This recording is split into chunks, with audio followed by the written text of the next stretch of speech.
And Alan, before we talk anything about the book, I just wanted to ask you, do you like O.J. Simpson? I don't know whether I know the O.J. Simpson. Remember, I know O.J. Simpson, the criminal defendant, the man who is very, very nice to his lawyers, whose life was in the hands of his lawyers. I don't get to know my clients as real people.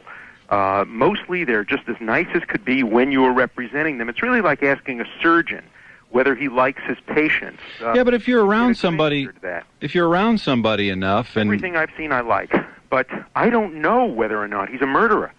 And if he's not, do you really not know that? I don't. And neither do you. I mean, I almost named my book. Oh no, I know he did it. Certainties instead of I'm sure he did it. Well, you see, people are unreasonably certain. You weren't there. You're trusting policemen who have told you about evidence that they've gathered, and the jury, which had a much closer view of the policemen and of the evidence gathering, came to a conclusion that they didn't trust the evidence. But the jury slept through the DNA, according to their statements. Well, they should have slept through the DNA. The DNA had nothing to do with the case because we never contested the DNA evidence. Everybody concedes that the DNA evidence proves that O.J. Simpson's blood was at the scene of the crime. The real question is, how did it get there? Good enough for me. Yeah, well, let's take away the pile of money that O.J. spent on his attorneys. He would have lost. Absolutely. Of course, there's no question. It wouldn't even be close. What does that prove, though? What does that prove? It doesn't prove that he bought a victory, because Michael Milken had 100 times more money, and Mike Tyson had 20 times more money. Well, I think what you can do with the money, though, is buy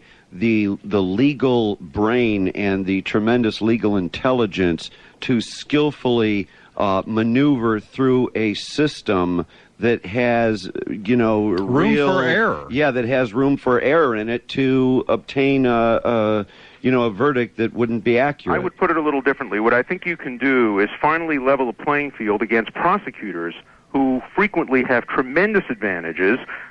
They can use evidence which is often untrue, sometimes true. I think that if this case had been tried in Detroit, we also would have had jurors who had experience with police misconduct being quite skeptical about how the blood got on the socks, for example, how the blood got on the glove, how the glove managed to find its way to the back of O.J. Simpson's house. And once you have skepticism about the evidence, you really begin to have skepticism about the whole prosecution's case, and that's what happened here. Alan, consider this a compliment, though. I consider the prosecution in this case to have been terribly overmatched. I agree with you. Now, tell me one thing. Why are prosecutors like Darden today being regarded as heroes? I don't regard him. One of the worst lawyers I have ever encountered in all my life. And I think Marcia Clark was terrible, too. If you think Simpson's guilty, you ought to be furious at Darden and at Marcia Clark instead of being furious at the defense team. We are supposed to zealously defend our client without regard to whether he's innocent or guilty, and the prosecution is supposed to put on the strongest case they can, and the jury's supposed to decide. Alan, wouldn't it be true that regarding the prosecution, because we agree with you with that, in respects to Darden and Marcia and so forth, but I'm asking you, just looking at the system, wouldn't it just seems to me that the way it's configured with the prosecution, you're going to have a less than really good legal mind there working for them, because it's certainly going to be given for less money and less. They made 10 times more money in this case than we did. Marcia Clark has a book contract worth $4.5 million. Oh, it's repulsive. Darden has a contract worth close to $2 million. Marcia Clark, when she was pleading poverty to the jury and making a closing argument saying that I became a prosecutor so that I could put on truthful witnesses and I took a big pay cut, she already was meeting with her agents and was told that she's worth between $4 and $6 million. Right, but obviously, like, a lawyer of your stature would never work for a prosecution department, because certainly they could never pay you the kind of money that you make. I do half of my cases free, and I would be thrilled to work for a prosecutor in an appropriate case. I just wish that a brilliant mind like yours and Johnny Cochran and some of the other people would select defendants that truly did not commit the crime. We don't know. We don't know. Alan, but you're so intelligent. Yeah, you know. When I represented Anatoly Sharansky in the Soviet Union, the Soviet authorities told me the same thing. Why don't you pick somebody who's innocent instead of a spy who spied against the United States?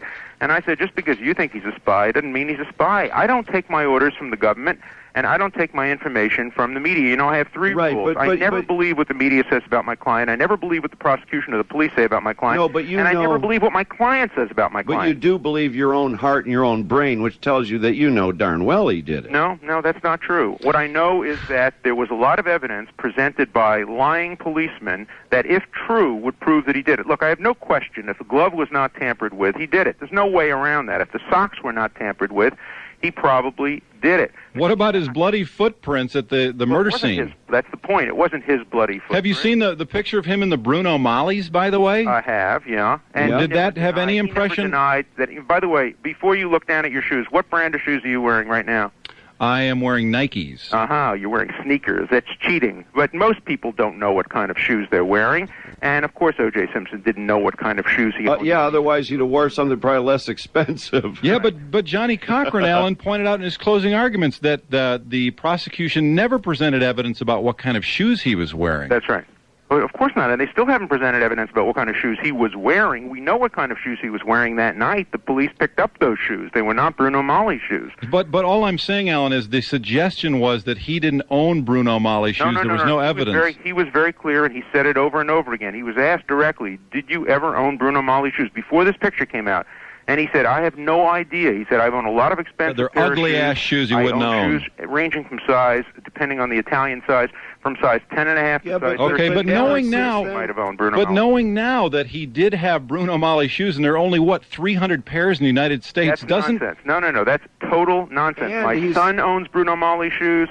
Geraldo Rivera owns Bruno Malley shoes. One of the commentators for Court TV. Again, you're buying there's into your a media myth. 350. No, there are probably tens of thousands of Bruno Malley shoes. And, by the way... Yeah, but O.J. It's not a common shoe, Alan. Say there were only, 10,000 pair of the gloves in the United States?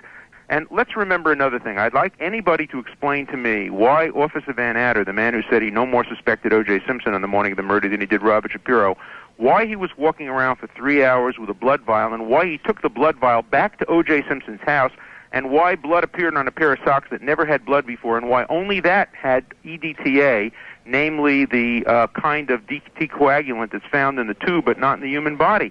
One of the jurors came to an interesting conclusion. He said Simpson did it, but he was framed. That is, the police framed a guilty man. That was Lionel Cryer, which you mentioned in your book. I thought that was a good comment on his part. Point. Let me ask you this, Alan. Does the existence of the photo of O.J. wearing Bruno Malley's mean anything to you? Does it teeter the totter a little more towards guilt in your mind, or does it just mean nothing? No, of course it means something. And I think that if the prosecution had tried this case straight, hadn't tried to introduce Furman and Van Adder, and hadn't tried to introduce the tampered with sock and glove, they would have had a very good chance of securing a circumstantial evidence conviction, because there is circumstantial evidence pointing to the defendant's guilt in this case. This whole business of reasonable doubt, it seems to me like reasonable doubt is such a difficult thing to define that it's almost reached a point where juries and everything almost, you know what I mean? It's almost caused the whole... I agree with you. I think the Supreme Court has an obligation to finally define reasonable doubt. Yeah, it's too gray. It's too gray. It's too wide. Something wasn't right with the way the blood was not only collected, but the way the blood was handled in this case suggests that evidence was tampered with. And once you have a jury concluding that evidence is tampered with, forget it. You're not going to get a conviction, no matter how poor the defendant is. I do agree with you about the police and why they went to O.J. Simpson's house. I believe that was a good hunch.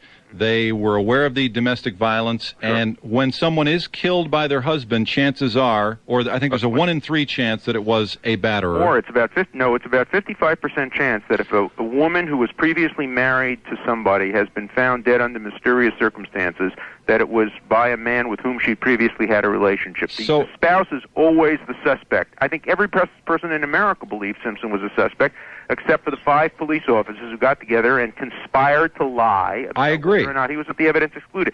They lied in order to help the truth come out. I absolutely agree, but I find it so hard to believe that Philip Van Natter is going to be willing to commit a capital crime and spend potentially... A media myth. It's not a capital crime in California. It's a media myth. But what if... if he not sprinkled, a capital crime. if he sprinkled O.J. Simpson's blood, you can't get the death penalty in the United States except for killing somebody. Okay, what would it be? Life in prison? It'd probably be 5 years. So Philip Van Natter, who's very close to retirement, is going to be willing to do that? Well, let me tell you what I think happened. I think that it was primarily Furman who planted the glove in the evidence. And he didn't do it to get Simpson. I think he did it because he wanted to be back on the case. He had a baggie on him? He had a Ziploc baggie on him? No, he didn't need a Ziploc bag. Alan, why won't anyone come clean on this lie detector test? I just think it's so funny. All I'm hearing is no comment. I won't confirm or deny. And there's really no legal reason that it can't be acknowledged that O.J. Simpson took a lie detector test and failed miserably. I have no idea that that's true. If it's true, nobody has ever told me about that. You do not know if he took a lie detector test? I don't know. Why does Bob Shapiro say no comment then? I think he's concerned that if he starts disclosing confidential information, then he can be subpoenaed in front of the civil jury and say, now you've waived your lawyer-client privilege. You can't disclose part of what you're... Remember when Furman said he refused to answer questions, and then he was asked, did you plant the glove? And he refused to answer that question because he was afraid, I think not correctly, but he was afraid that it would waive the privilege. But now you on Grodin, Alan, on Grodin, you said he could have selectively taken the fifth. I think that's right. I think he could have, but I think... But that would have been idiotic. I think that Furman was wrong because it's a wholly different subject. But if he were asked whether or not he passed the lie detector test, Shapiro, and if he were to answer that question, he could then be called in front of the jury and asked about any discussion relating to lie detector tests, any discussion relating to why he did take it, didn't take it, and he's not been authorized to do that. Remember, but if he didn't take it, what is the difference? Because they may have discussed it. Well, but if he didn't take it, there's no evidence of any kind. I'm talking hypothetically, because I don't know whether he took it. It just sounds like a bunch of gobbledygook to me. Well, it's not gobbledygook because legal privileges have to be carefully guarded. What is your guess as far as, and you have been an advocate or suggested that people can just selectively take the Fifth Amendment, why is Al Cowlings not selectively taking the Fifth Amendment in regards to where he was on that evening? I don't know. He probably wants to tell the truth. He probably feels that the truth is not in any way incriminating. Remember, Al Cowlings... no, he's taking the Fifth. He's taking the Fifth. On where he was the night of the murders. Yeah, because I'm not his lawyer. I have no idea why his lawyer is advising him to do that. It sounds to me like it's foolish. Right, because you're saying that... O.J. Simpson isn't taking the Fifth. I don't know why Al Cowlings is taking the Fifth. Well, O.J. Simpson has a story together. But he's still subject to possible criminal prosecution for his complicity, allegedly, in the flight. So he has to be very nervous and worried about all this. Oh, Al Cowlings has made so much money off this thing. Yeah. What does he have to worry about? Why wouldn't he want to tell the truth? Like anybody else has to worry about it. If you have a prosecutor that's concerned, that has... Remember, they had a full-scale investigation of Cowlings. Darden, fortunately for Cowlings, bumbling Darden conducted the investigation. I have to tell you, if I ever get in trouble in my life, I would hope and pray, and everybody should hope and pray for a prosecutor like Darden who would try the gloves on in public.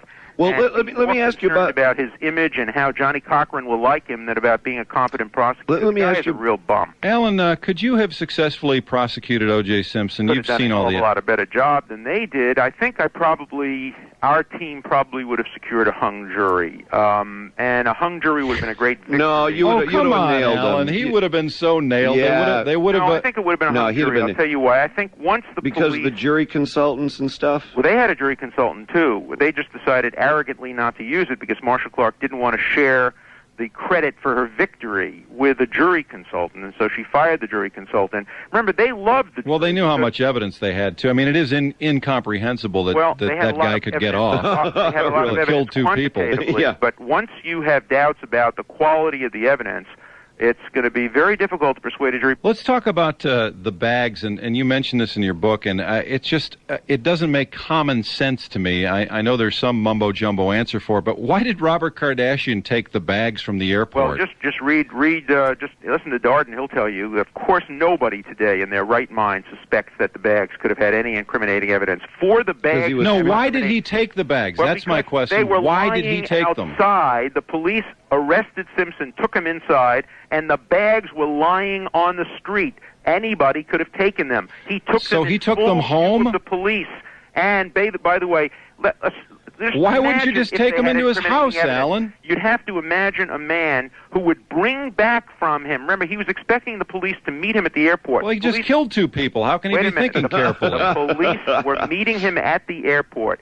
The police were obviously going to arrest him, search him, and take his bags. And you have to imagine then that O.J. So he got him out of there, got the bags out of there. Through security, a knife, and bloody clothing so that they could be found. I mean, that's preposterous. Why did he take the bags, Alan? That the media is engaging in today. Yeah, but that's not my question, though. Why would he take the bags? He's at his house. Why not just, hey, here's his bags? He was being arrested and taken downtown. He had no... Yeah, but take the bags in his house and set them down.